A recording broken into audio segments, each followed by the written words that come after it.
Other trim lines हम कौन सी major हैं जो देखेंगे, वो होगी कोस्टल एरियाज़ पर जो रिब्स के इर्द गिर्द हैं, lower edge of the chest formed by the bottom edge of the rib cage margin, और ताकि ये ट्रंक फ्लेक्शन को रोक सके, मैक्सिमम ट्रंक फ्लेक्शन को रिस्ट्रिक्ट करे। इसके ऑल्टरनेटिव जो है कोस्टल मार्जिन जो है वो सुपीरियर मार्जिन के तौर पे भी यूज़ होता है, वो उसकी भी कैटेगरीज बना ली हैं। This terminate superiorly just below the costal margin रखेंगे, have very firm elastic fabric होगा जो एब्डोमिनल फ्रंट पर लगाया जाएगा ताकि वो एब्डोमिनल कंप्रेशन दे, वेट बेयरिंग जितना सपोर्ट मिले एब्डोमेन से मिले, रिब्स के आउटसाइड से मिले, कंट्रालेटरल पेल्विस से मिले, जितना सपोर्ट चाहिए, जितना सपोर्ट हमें जितना वेट हम डिस्ट्रीब्यूट करेंगे उतना कम प्रेशर पड़ेगा।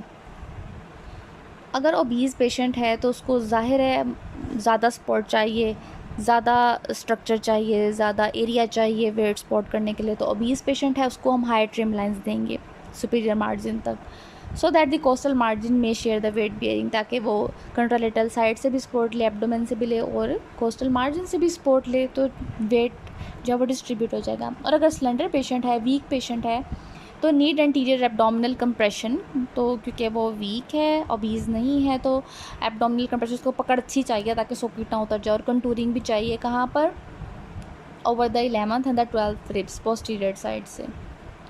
तो ये जो है ये मार्जिन और ट्रिम लाइंस को भी हमने मेजर पॉइंट से देखना है। इसके अलावा किस बात का ध्यान रखना चाहिए, ये तो हमारे पास डिज़ाइन आ गया।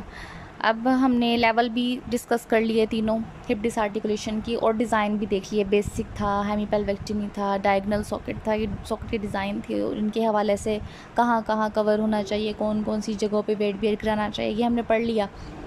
इसके अलावा कौन सी बातें हैं कि हमें जो है वो सपोर्ट चाहिए चलने के लिए, सफिशेंट सपोर्ट चाहिए पेशेंट को, और मूवमेंट कंट्रोल चाहिए ताकि वो नॉर्मल गेट कर सके। तो ये बहुत ज़रूरी है कि सॉकेट जो है वो इस लिहाज से भी देखा जाए कि वो सपोर्ट और मूवमेंट को भी कंट्रोल रखे और डिस्कम्फर्ट ना हो, चलते हुए कहीं इम्पिंज ना करे, उसकी वॉल्स ऐसी ना हो। और एक जो बहुत ज़रूरी, अगर वो चल रहा है तो उसका फ़ियर और इनसिक्योरिटी ख़त्म करनी है, आइदर बाय सस्पेंशन, क्योंकि उसको यही फ़ियर है कि कहीं स्लिपिंग ऑफ द सॉकेट ना हो जाए स्टम्प से। तो ये भी बहुत इम्पोर्टेंट चीज़ें हैं, स्टम्प सॉकेट कंट्रोल। अब बात हो रही है हिप डिसआर्टिकुलेशन की, तो हमें तो आगे पीछे से भी सपोर्ट चाहिए और साइड टू साइड भी सपोर्ट चाहिए, क्योंकि जब गेट होती है तो एंटीरियर, पोस्टीरियर और मीडियल लेटरल, ये चारों मूवमेंट जो हैं चारों पॉइंट ऑफ व्यू से बहुत इंपॉर्टेंट होती है गेट के हवाले से। तो एंटीरियर पोस्टीरियर कंट्रोल भी चाहिए। If there is a poor support and faulty control of the AP movement, pelvis will have the tendency to rotate within the socket. अगर पुअर सपोर्ट है तो वो पेल्विस जो है वो रोटेट कर सकता है सॉकेट में, और हमने तो मैक्सिमम रोटेशन रोकनी थी पूरे पेल्विस की। अगर क्या होगा अगर एंटीरियर रोटेट कर जाएगा तो पेशेंट को पेरिनियम एरियाज़ पर बहुत ज़्यादा प्रेशर, डिस्कम्फर्ट फील होगा as the remnants of the pubic ramus approach the socket, क्योंकि वो टच करेगा, प्यूबिक रैमस टच करेगा सॉकेट के साथ, इसीलिए उसको बहुत डिस्कम्फर्ट फील होगा। पेशेंट में experience maintaining the hip stability, और उसको यही डर रहेगा कि मैं स्टेबल हो जाऊँ, उसको गिरने तक का ख़तरा हो सकता है। Forces need to tilt the pelvis posteriorly are applied anterior proximally and posterior distally. तो ज़्यादा क्योंकि फॉरवर्ड मूव करता है तो ज़्यादा कोशिश करनी है कि एंटीरियर से ज़्यादा पोस्टीरियर साइड पर फोर्स पड़े। और दूसरी स्टेबिलिटी है जो मीडियोलेटरल स्टेबिलिटी। अब एक डायग्राम है, आप देख रहे हैं, इसमें लिखा हुआ H, W एंड S, ये सपोर्ट पॉइंट दिखाए हैं, इसलिए उसको नेम से डिनोट कर दिए, अल्फ़ाबेट से डिनोट कर दिए, क्योंकि हम चाहते हैं पेरिनियल प्रेशर ना पड़े, अगर पड़ रहा है तो बहुत कम पड़े। तो कैनेडियन टाइप सॉकेट के डिज़ाइन को जहन में रखते हुए इसको कंटूर्ड किया ऐसा कि मीडियोलेटरल मोशन ना हो, क्योंकि मीडियोलेटरल मोशन नहीं होगी तो ऑब्वियसली पेन कम होगी, उधर रोटेशन नहीं होगी। तो throughout the stance phase of the process the body centre of gravity exerts is downward force medial to the vertical support point I.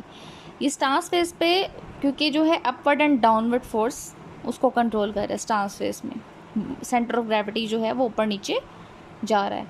Short distance between the line of the gravity and the vertical support point minimise the displacement. ऐसा है कि जितना short distance है line of gravity का और vertical support point का, तो displacement को कम करेगा। स्लाइडिंग इज़ रिड्यूस्ड फर्दर, और हम किस तरह इसको कर सकते हैं, डायगोनल फोर्सेस लगाकर। जो डायगोनल सॉकेट डिज़ाइन था उसको डिस्कस किया था, तो उसमें हमने देखा था कि उससे भी बेहतर है, कैनेडियन वाले को ही आगे लेकर गए हैं। तो इसमें क्या था, वेस्ट बैंड लगाएगी ओवर द साउंड हिप, ताकि जो साउंड लिप है वहाँ से सपोर्ट ज़्यादा आए, और उसको डिनोट किया है 8 से इन्होंने, और सॉकेट को इन्होंने एस से डिनोट किया। तो ये तीनों की मदद से जो है अपवर्ड फोर्स और जो डाउनवर्ड लग रही है उसको कंट्रोल, सेंटर ऑफ ग्रेविटी को, तीन चीज़ें हैं इसमें मीडिएटर स्टेबिलिटी के लिए, सेंटर ऑफ ग्रेविटी को मेंटेन करना,